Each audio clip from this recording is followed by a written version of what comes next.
She was called up to the stage, as a joke. The teachers chuckled. The students whispered. She was the janitor's daughter, with a thrift store violin and scuffed shoes. No one expected her to play more than a squeak. But when the first note rang out, the laughter stopped, and by the time she finished, the entire room was on its feet. So who really misunderstood what talent looks like? Before we get into the full story, make sure to like, share, and subscribe to the channel. These are the stories that challenge how we see the world, and your support helps us keep telling them. The auditorium smelled faintly of lemon polish and old wood.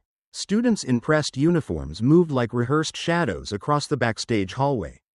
Maya sat alone on a folding chair, her violin case resting on her lap, hands still. Her mother had dropped her off early, same as every day, before heading to mop the lunchroom floors. Maya's clothes were plain, her hair pulled back tightly with a rubber band that had lost its stretch. She wasn't here to be noticed. She knew better than that. But today was different. Today her name had been listed on the recital program. Not in bold, not with fanfare, just enough to draw snickers. Opening act, someone had whispered behind her. That's cruel. But Maya didn't flinch. She sat still, waiting for her cue. What they didn't know was that she had been waiting for this moment her entire life. The sun filtered through the tall glass windows of Edgemont Academy's front lobby, catching on polished marble floors and blazers too expensive for most families to afford. Students moved in waves of navy blue uniforms and crisp collars, voices echoing off high ceilings. The rhythm of the morning was practiced, rehearsed, almost like music itself. Maya Thompson, 14, moved just outside that rhythm. She entered through the side door. Beside her mother, Laverne, who gripped the mop handle with one hand and pulled a squeaky bucket with the other. Her back was slightly hunched, not from shame, but from years of cleaning up what others left behind. Morning, Laverne said to no one in particular. No one answered. Maya kept close to the wall, her second-hand backpack slipping off one shoulder, her coat a little too thin for the breeze still clinging to spring. She knew better than to make eye contact, but she saw it anyway, the quick glance from Mrs. Jenkins, the music teacher. It wasn't cruel, just uninterested, like looking through fogged glass. Is she following her mom around again? A girl near the lockers whispered. Maya didn't turn. She had learned early that turning made things worse. They passed the front notice board, where sign-up sheets were tacked for everything from debate club to spring musical auditions. One white sheet in the center caught her eye. Spring recital auditions, final call today. Her fingers hovered. She read the list of names: Caitlin Summers, Derek Whitman, Emily Lee, all familiar, all gifted, all from homes with baby grand pianos and weekend tutors. Still, she picked up the pen and signed quietly. One line beneath the last name, Maya Thompson. Behind her, a boy scoffed under his breath and snapped a photo with his phone. Violin? With that thing?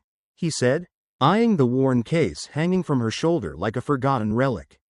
That'll be fun. Maya didn't reply. She never did. Words only made things heavier.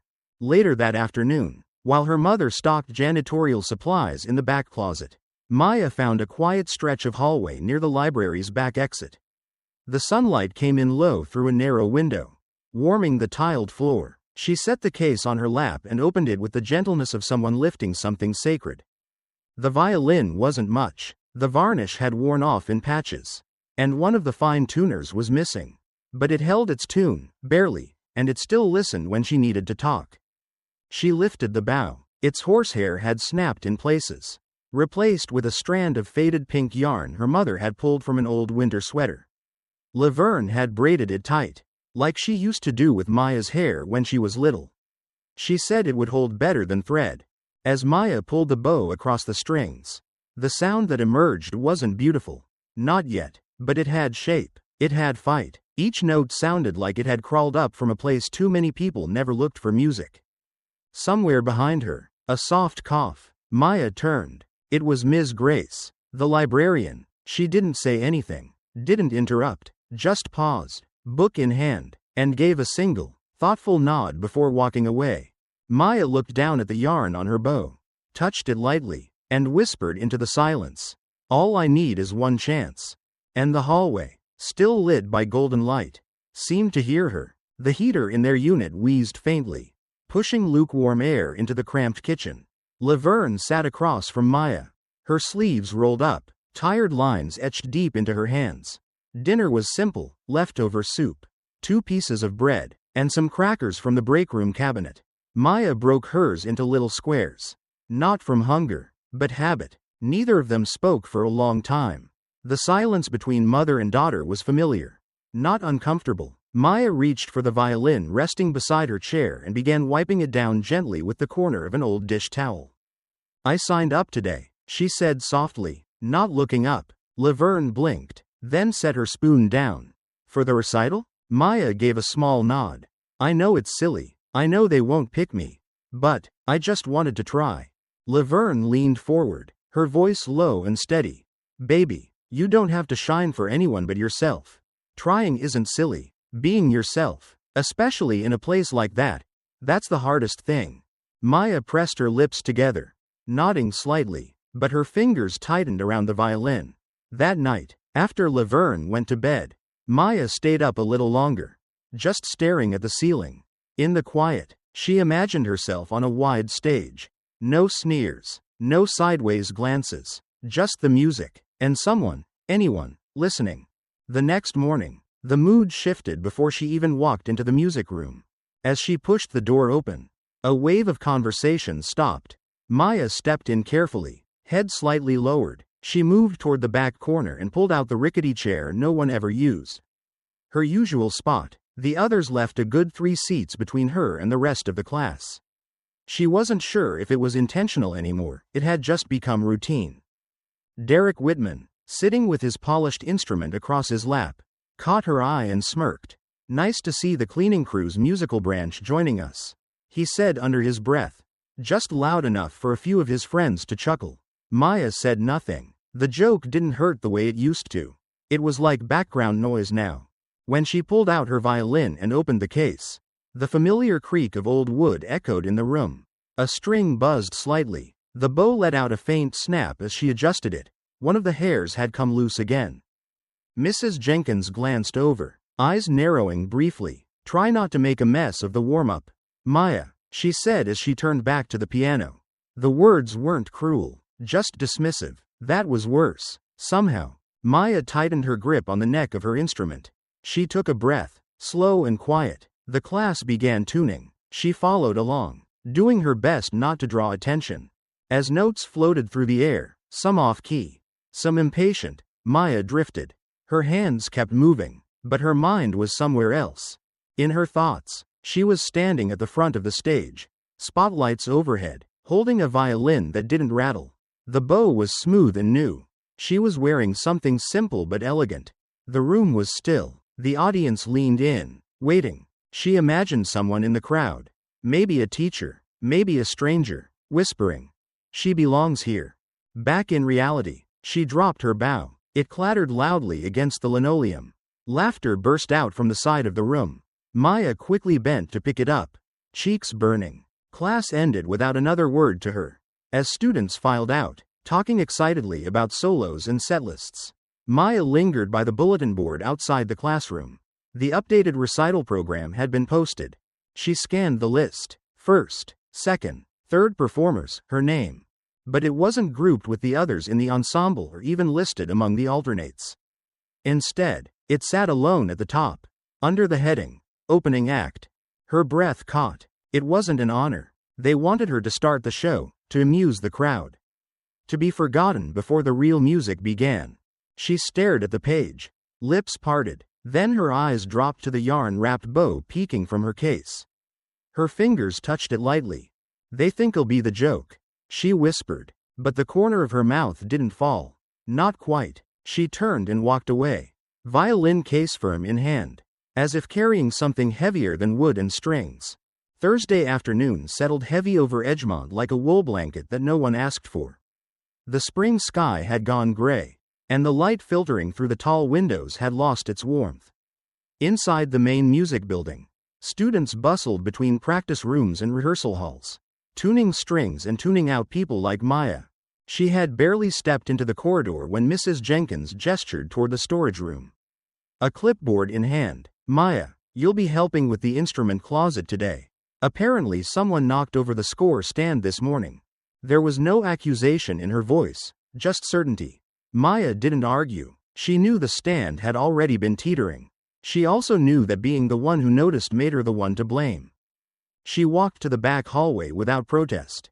Violin case in one hand, a rag and bottle of cleaner in the other. The closet smelled like dust and rosin.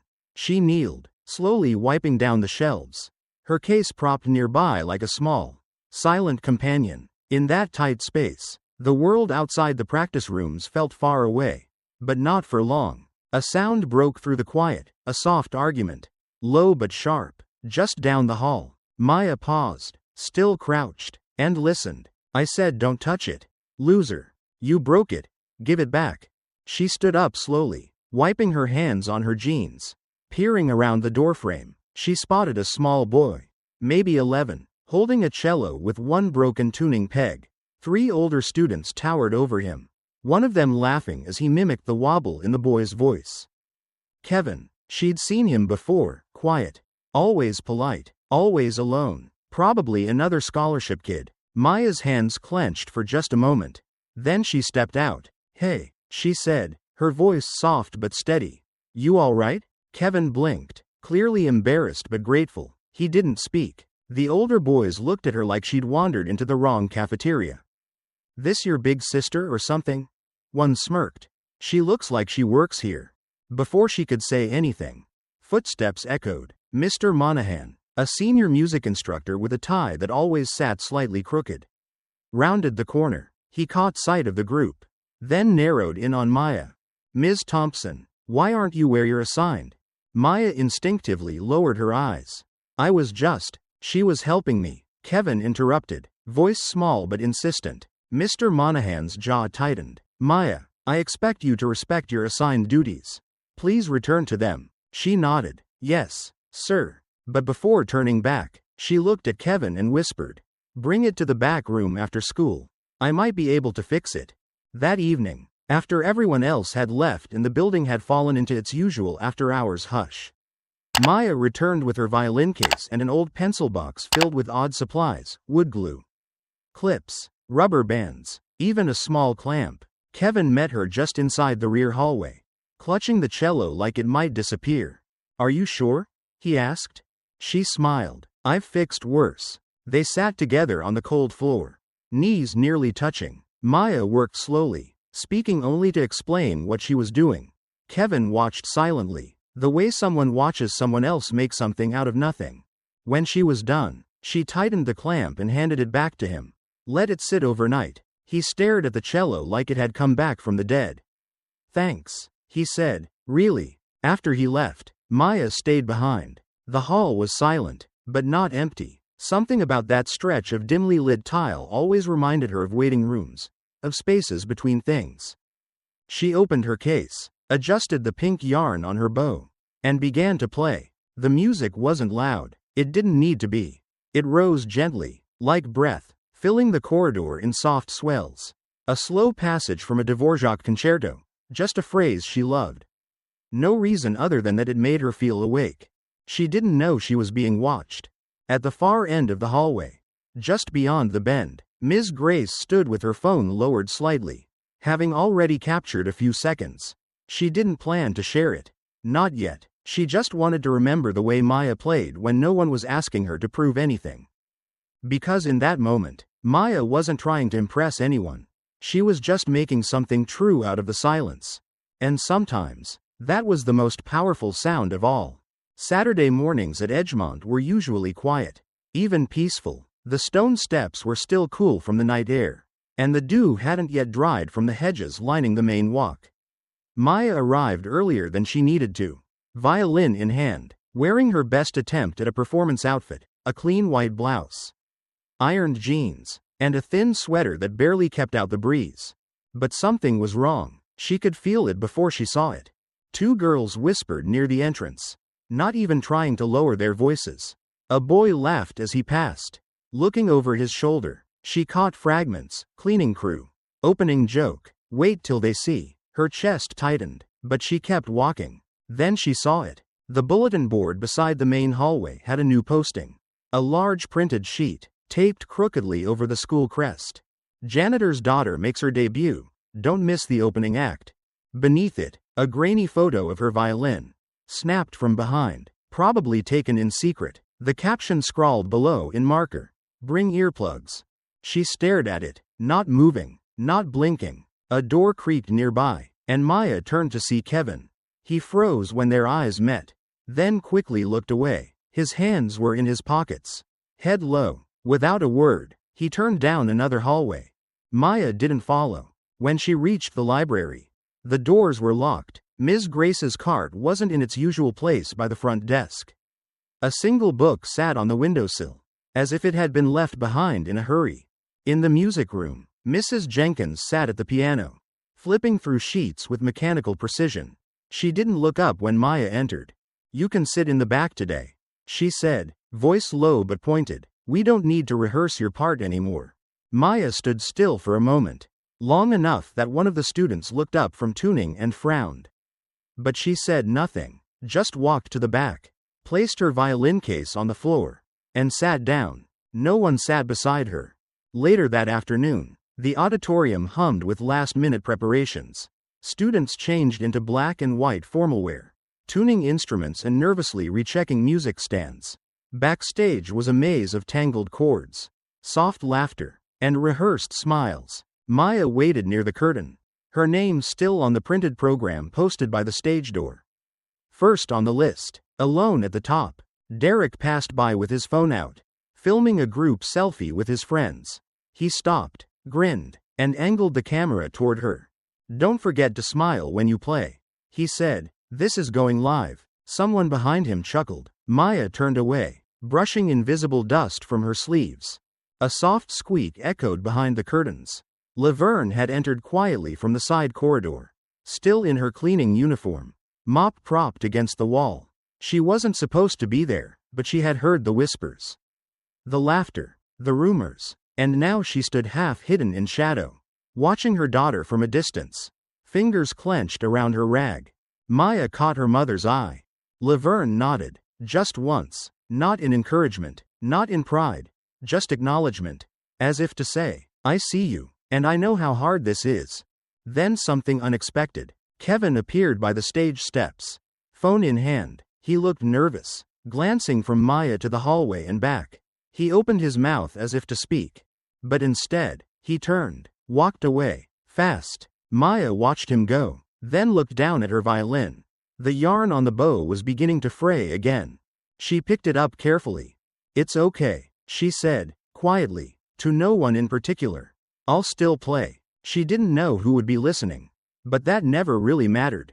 The stage lights cast long, warm streaks across the polished wooden floor as the auditorium filled steadily with parents, faculty, and students. Polite chatter mingled with the sound of instruments being tuned behind the curtain. Programs rustled in hands. Teachers exchanged pleasantries in hushed tones, glancing occasionally at the rows filling with people they hadn't seen since last spring. Backstage, Maya sat quietly on a folding chair, tucked in the far corner. Her violin rested across her lap, and both hands gripped it, not tightly, but deliberately. The pink yarn on her bow had come a little loose again, and she didn't bother to fix it. Her thumb rubbed lightly across the cloth, more to ground herself than to adjust anything. No one spoke to her. The ensemble members moved past, a few with sideways glances, none stopping. Maya kept her eyes lowered, listening instead to the gentle chaos of pre-performance, the shifting of chairs, the soft testing of notes, the click of dress shoes on hardwood. She didn't hear Ms. Grace approach, but suddenly, just behind the curtain, the librarian appeared, dressed plainly in her usual beige cardigan, but without her usual armful of books. In her hand was a phone, already recording. She said nothing, just found a quiet spot in the wings and lifted the camera. Her expression unreadable. In the far back row of the auditorium, Laverne had taken a seat long before the others arrived. She wore her work uniform, the navy shirt tucked in neatly, her hair tied back. A few parents cast glances in her direction but said nothing. She sat perfectly still, hands folded in her lap, eyes fixed on the stage as if willing herself not to blink when her daughter appeared.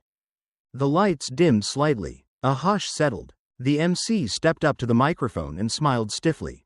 To begin our program this afternoon, please welcome our opening performer, Maya Thompson. There was a beat. Then, from a few corners of the audience, a scattered chuckle, not loud, not cruel, just the kind that comes from people who think they're in on something.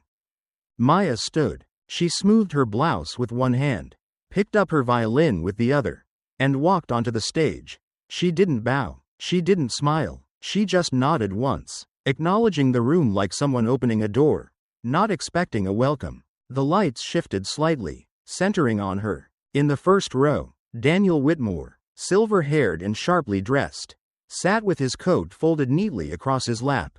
He had given a short lecture earlier that day, a guest of honor for the school's arts initiative. He had intended to leave after the opening act, but something about the stillness in the girl's body as she lifted her instrument made him pause. Maya didn't begin with the assigned piece. Instead, she closed her eyes and lifted the bow to the strings. The first note was soft, almost too soft to register. But it floated, clear and purposeful, like a breath held too long and finally released. Then came another, and another. The melody didn't sound like something rehearsed in front of a mirror. It felt lived in, worn down at the edges, shaped by someone who had played it not to perform, but to survive. Within seconds, the room fell silent, not just polite quiet, but a silence that listened. What Maya played wasn't showy. It didn't demand attention. It earned it. Her fingers moved with certainty, drawing out variations she had stitched together on cold floors and empty stairwells. There were moments of fragility, where the sound seemed to tremble, but there was no hesitation. Her bow moved through every measure with a quiet defiance. No one laughed, even the students backstage, some of whom had rolled their eyes during her name being called, leaned closer. When she reached the final passage, a slight lift, a slow decrescendo. The air seemed to hold its breath with her. Then she played the last note, drew the bow gently away, and lowered her instrument. She didn't bow. She just stood, eyes down, waiting for what might come next. And then, a chair scraped against the floor in the front row. Daniel Whitmore rose to his feet. He took 2 steps forward, stopped near the edge of the stage, and said clearly, so that everyone could hear, "Young lady, where did you learn to play like that?" Maya looked up, just once. There was no pride in her voice. No fear either. "I learned in the hallway," she said, "most nights, after my mom's shift." The silence after that wasn't heavy. It was reverent, because sometimes, it's not the music that startles people. It's realizing who they never really saw before. The applause hadn't faded by the time Maya stepped off stage, her hands still slightly trembling. But it wasn't fear running through her, it was something quieter. Something heavier, like a wave she hadn't expected to carry her so far. Backstage, the chaos had been replaced by stunned quiet. No one seemed to know what to say to her.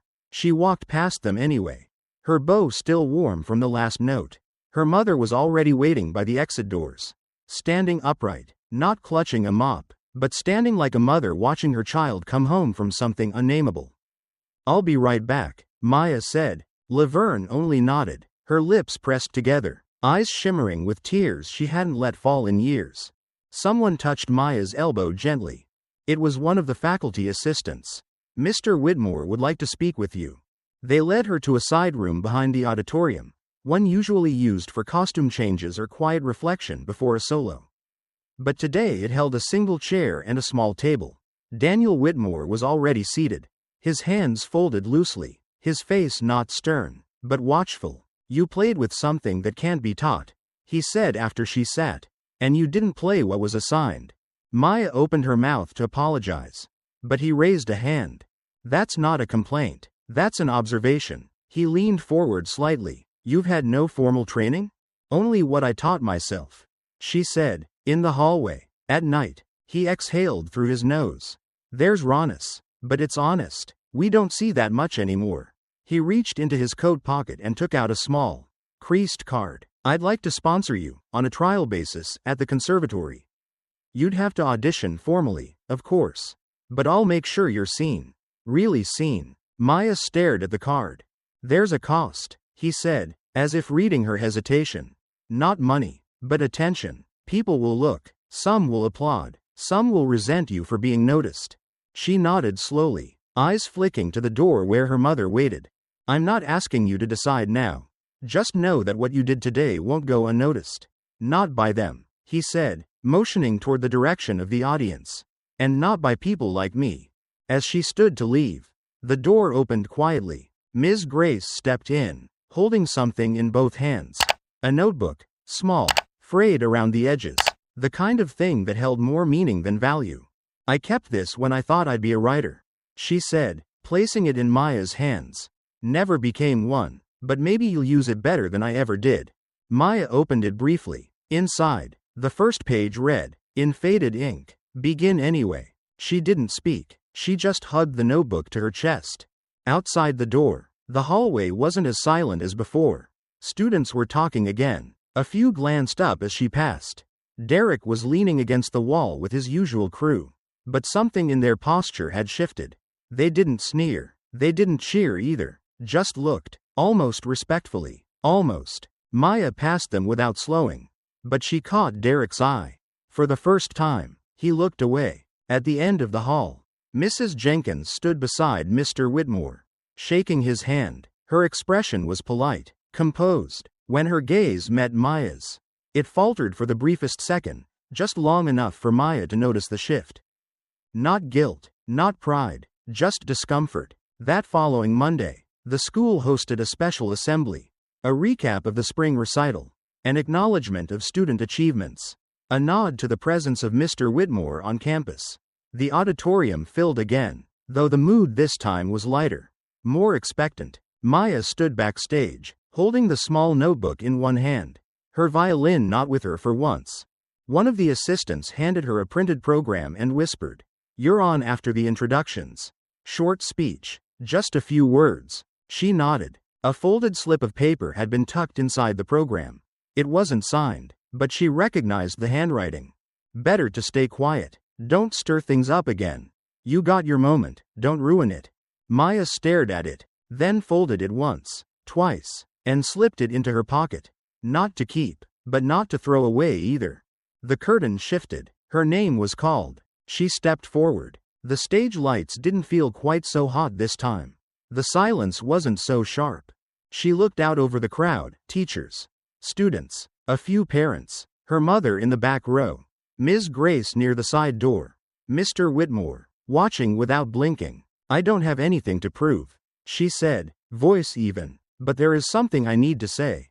And she paused, not to remember the words, but to choose the truth. The microphone on the wooden podium caught Maya's breath before it caught her voice. She stood there for a second longer than she meant to, her fingers grazing the worn edge of the notebook Ms. Grace had given her. The pages inside trembled slightly in her hand, though the auditorium itself had fallen into a stillness she hadn't expected. They were waiting, not to laugh, not to interrupt, but to listen. And somehow, that made it harder. She looked up. I'm not anyone special, she said, her voice even but soft. I don't come from a family with music in its blood, or a home full of lessons and certificates. I have a second-hand violin, and a hallway that's quiet after everyone goes home. The words didn't echo, they landed. She looked past the stage lights, toward the far rows, where she could just make out her mother's silhouette sitting motionless. Then her gaze drifted toward the center rows, where teachers and administrators sat upright, faces carefully composed. I've played in stairwells, in locker rooms, sometimes in supply closets when it rained too hard and the hallway leaked. My audience has mostly been cleaning carts and the sound of vacuums. And a few nights, if I was lucky, Ms. Grace passing by. A murmur moved through the room. Not disagreement, just breath being held. I didn't play today to impress anyone. I played because it was the only part of me that didn't feel like it needed permission to exist. There was no anger in her voice, no bitterness, just something that hovered somewhere between clarity and ache. In this school, I've walked past laughter that wasn't mine. I've heard whispers when I entered a room, seen people slide their chairs just far enough away. But I'm not here to name names or ask for apologies. I'm here because someone, just one person, believed I had something worth hearing. She paused. Her fingers closed the notebook gently. And I know what it's like to not feel like you belong anywhere. But sometimes, even in the smallest corners, you can still make something beautiful. She stepped back. The microphone crackled slightly, but no one moved, until Kevin. He stood from his seat 3 rows in and made his way quietly to the stage. He carried something in his hands, a small, square jewelry box, the kind students often used for project displays or keepsakes. When he reached her, he didn't speak, just opened the lid. Inside, a flash drive. Maya blinked, unsure. Kevin looked out toward the teachers.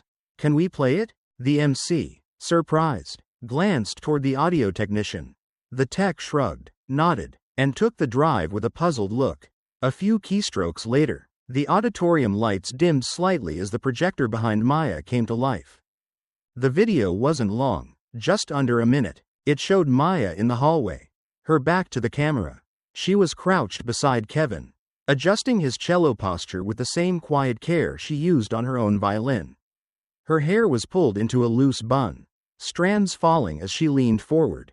A cart and a mop bucket stood behind them. The hum of a floor polisher buzzed in the distance. Maya's voice, barely audible, counted time for Kevin. 1, 2, and bow, now let it rise. There was nothing staged, nothing perfect, but something about the way she listened while he played. The way her hand hovered just over his shoulder to guide without correcting, it caught the room. The video faded to black. Silence followed, heavier than before. Then came the voice of Daniel Whitmore. I was asked to attend this recital, he said from the front row, rising to his feet slowly. But I was also asked to observe, to choose. His words were calm, but every eye turned to him. I've seen many talented students, but talent alone doesn't move people. He turned to Maya. What you did today, that moved something. He stepped forward, placing a hand on the rail in front of the stage. I've made my choice. I'd be honored to sponsor you. Gasps broke the silence, followed by a swell of whispering. But before Maya could respond, another voice joined in, this one from the aisle. It was the principal. He rose slowly, adjusting his tie, his smile practiced but slightly off-center. In light of today's events, I'd like to announce that Edgemont Academy will offer Maya Thompson a full scholarship for the remainder of her education here. He said, it's time her talent was matched by opportunity. There was applause, hesitant at first, then rising. Maya stood still, as if unsure whether to take a step forward or back.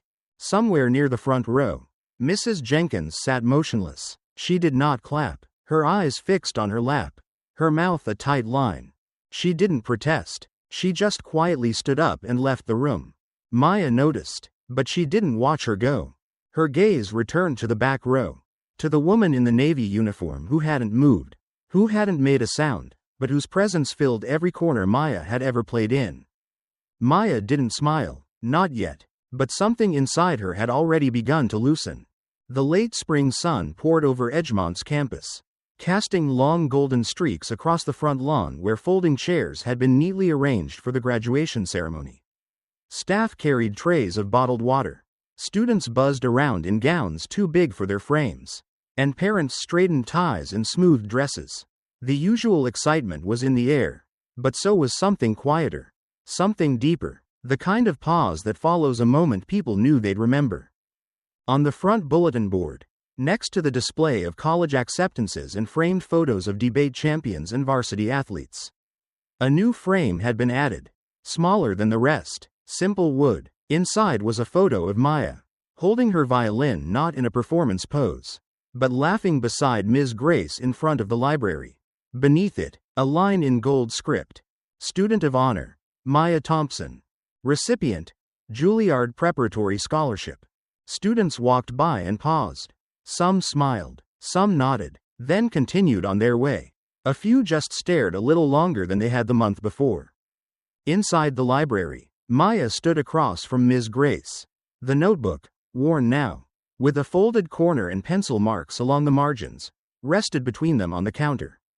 I think I'm ready to pass it on, Maya said. Ms. Grace blinked slowly. Are you sure? Maya smiled. Someone else might need it now more than I do. She slid it gently across the desk.